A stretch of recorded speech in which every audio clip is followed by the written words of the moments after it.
kad su bogovi još uvijek krojili sudbinu smrtnika, a svaki znak na nebu imao je značenje, na tlu stare Italije počela je priča koja će naživjeti vijekove. U gradu Alba Longa, među potomcima trojanskog junaka Eneje, živjela je kraljevska loza. Loza koja je nosila nasljeđe drevnih vremena i pravo na vlast koje se prenosilo generacijama. Ali ni takvo nasljeđe nije moglo se zaštititi od ljudske slabosti. Jer moć rijetko dolazi bez izdaje.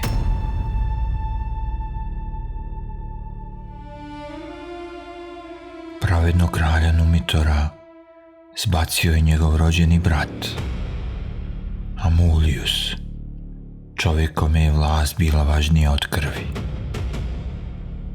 Da bi učvrstio svoju vlast, nije uništio samo prijestolje, već i budućnost. Numitorovu kćer Reusilviju prisilio je na zavjet koji nije birala. Život bez potomstva, bez nasljednika, bez nade. Ali sudbina ne poznaje strah. U tišini noći, dok su zidovi hrama čuvali svoje tajne, Reusilviju je, prema predanju, posjetio Mars, bog rata. Iz tog susreta rođeni su blizanci Romul i Rem. Čim je Amulije saznao za njih, osjetio je ono što tirani najviše mrze, neizbježnost. Jer djeca rođena iz božanske krvi nisu samo prijetnja, ona su sudbina. Ipak naredio je da budu odneseni i bačeni u rijeku Tibar, bez imena, bez groba, bez sjećanja. Ali rijeka nije izvršila njegovu volju.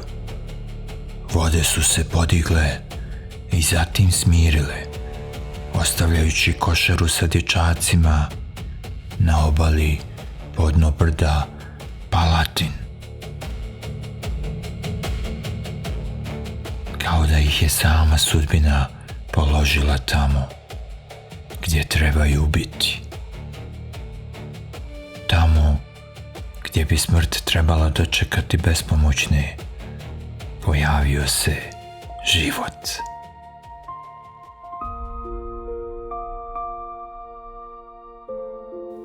Prema legendi, dječak je pronašla vučica, divlja, neukrotiva, stvorenje koje ne poznaje milost, pa ipak nije ih povrijedila. Približila se i u tišini šume učinila nešto što nadilazi razum. Prigrlila ih je, hranila ih je svojim mlijekom, čuvala ih je kao vlastite mladunce. U njenom krilu, među sjenama i tišinom divljine, rasli su oni koji će jednog dana podići grad. Sudbina ih nije zaboravila. Pronašao ih je pastir Faustul i odnio ih u svijet ljudi. On i njegova žena odgojili su ih kao svoje sinove. Ali postoje stvari koje se ne mogu sakriti. Krv, porijeklo, sudbina.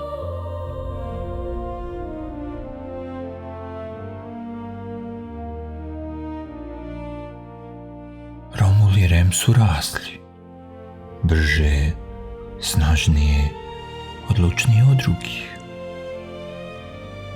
Već tada među ljudima nosili su nešto više. Kad su saznali istinu o svom rođenju, nisu pobjegli od nje. Vratili su se u Alba Longu. Podigli su narod protiv tiranina i svrgnuli Amuliusa. Ne iz osvete, već iz pravde. Numitor je ponovo postao kralj. Red je bio vraćen, ali njihova priča tu se ne završava. Jer neki ljudi nisu rođeni da naslijede svijet, već da ga stvore. Na mjestu gdje ih je rijeka ostavila, gdje ih je vučica spasila, gdje su prvi put udahnuli slobodu. Odlučili su da podignu novi grad.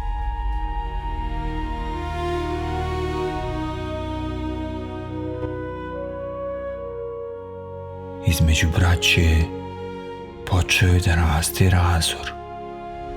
Ko će vladati? Ko će dati ime gradu?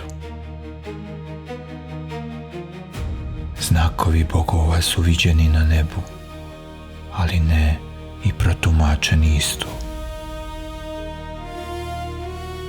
Ponos je govorio glasnije od razuma, a bratstvo počelo je da slabi. I tada, u trenutku koji će zauvijek ostati zapisan u legendi, linija između brata i neprijatelja je nestala. Romul je podigao ruku i Rem je pao. Tišina je prekrila brdo. Grad još nije postojao, a već je imao svoju cijenu. Romul je ostao sam, sa težinom onoga što je učinio i sudbinom koju nije mogao izbjeći.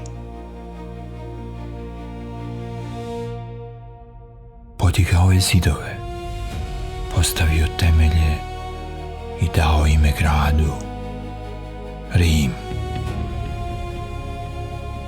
Prema predanju, tog trenutka rođen je grad koji će postati srce jednog carstva.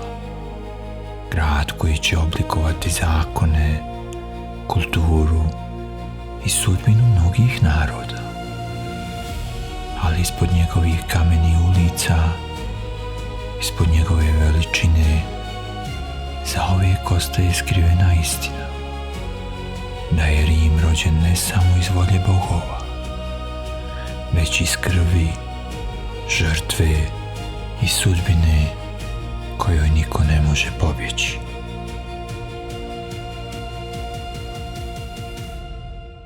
Ovo su bile legende svijeta. Vidimo se u nekoj sljedećoj legendi.